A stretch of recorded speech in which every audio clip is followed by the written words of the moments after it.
চিড়ের পোলাও তো তোমরা অনেকভাবেই খেয়েছো, এইভাবে একদিন চিড়ের পোলাও বানিয়ে দেখো দেখি, খুব সুন্দর লাগবে খেতে। চিড়ে নিয়েছি মোটা দানা, চিড়েটাকে ঠান্ডা জল দিয়ে ভিজিয়ে রেখেছিলাম।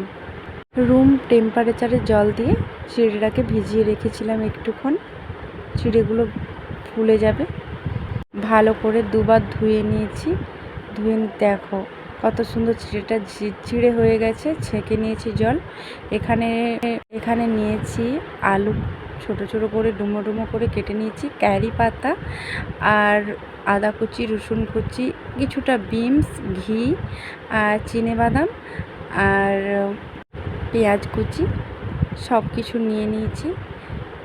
এবারে কড়াইতে কিছুটা তেল দিয়ে দিয়েছি, সাদা তেল। গরম হয়ে যেতে বাদামটা দিয়ে দিলাম। বাদামটা দিয়ে নাড়াচাড়া করে ভাজা হয়ে গেছে তুলে নিলাম। ক্যারি পাতাটা দিয়ে দিলাম। ক্যারি পাতাটা ভাজা হয়ে গেলে কারি পাতাটাও তুলে নিলাম। তুলে একটা বাটি করে রেখে দিলাম। এই দেখো রেখে দিয়েছি বাটিতে করে। এইবারে কড়াইতে কিছুটা সাদা তেল দিয়ে দিলাম ফোড়নের মধ্যে সর্ষে আর শুকনো লঙ্কা দুটো হাফ করে দিয়ে দিলাম। শুকনো লঙ্কা আর সর্ষেটা ভাজা হয়ে গেছে। ভাজা হয়ে গেলে এইবারে দিয়ে দেব আদা কুচি, রসুন কুচি আর লঙ্কা কুচি আর কিছুটা বিনস।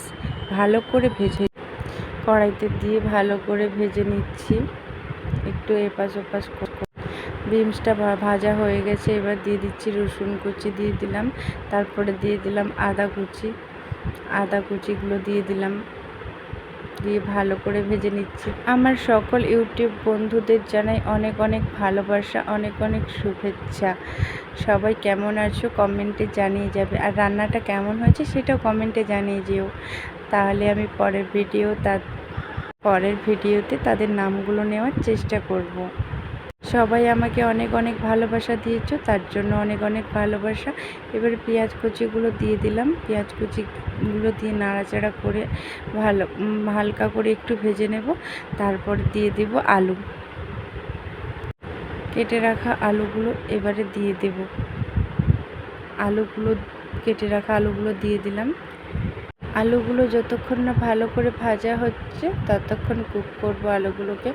আলুতে দিয়ে দিয়েছি নুন, যাতে তাড়াতাড়ি আলুর ভিতরে যাতে নুনটা ঢুকে যায় ভালোভাবে, তার জন্য নুন দিয়েছি। আর হলুদ গুঁড়ো দিয়ে দিলাম কালার আসার জন্য, খুব সুন্দর রং আসার জন্য হলুদটা দিয়ে দিয়েছি। আন্দাজ মতো হলুদটা দিয়ে দিও তোমরা। আলুটা ভালো করে ভাজা করে নিচ্ছি। দেখো আলুটা ভালো করে ভাজা হয়ে গেছে আমার এখানে। এবারে চিড়েগুলো আমি দিয়ে দেব।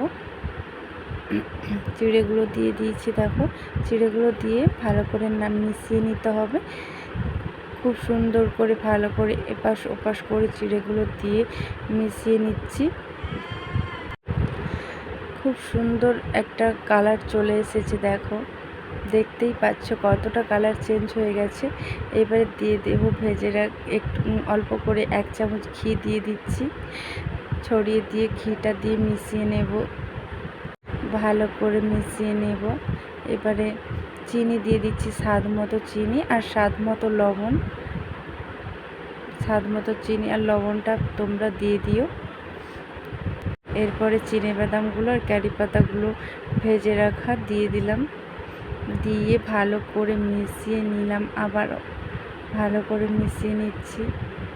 দেখো দেখতে খুব সুন্দর হয়েছে। এই দেখো আমার রেডি হয়ে গেছে, পুরো পারফেক্টলি কুক হয়ে গেছে। এবার আমি একটা প্লেটে করে সার্ভ করে দেখালাম। আর এবারে আমি টেস্ট করে দেখাবো তোমাদের কেমন হয়েছে। দেখতে খুব সুন্দর হয়েছে। আর আমি যখন খাই আমি তো ভাবতেও পারিনি যে এটা আমি ফার্স্ট টাইম বানালাম। অসাধারণ হয়েছিল খেতে, অপূর্ব, জাস্ট অতুলনীয় হয়েছিল। এটা যে আমি বানিয়েছি আমি ভাবতেও পারিনি, জাস্ট অসাধারণ হয়েছিল খেতে। এইভাবে বানিয়ে দেখো বাড়িতে, ট্রাই করে। আমার ভিডিও যদি ভালো লেগে থাকে লাইক কমেন্ট শেয়ার করে দিও। টাটা, আজকের মতো এইটুকু। কেমন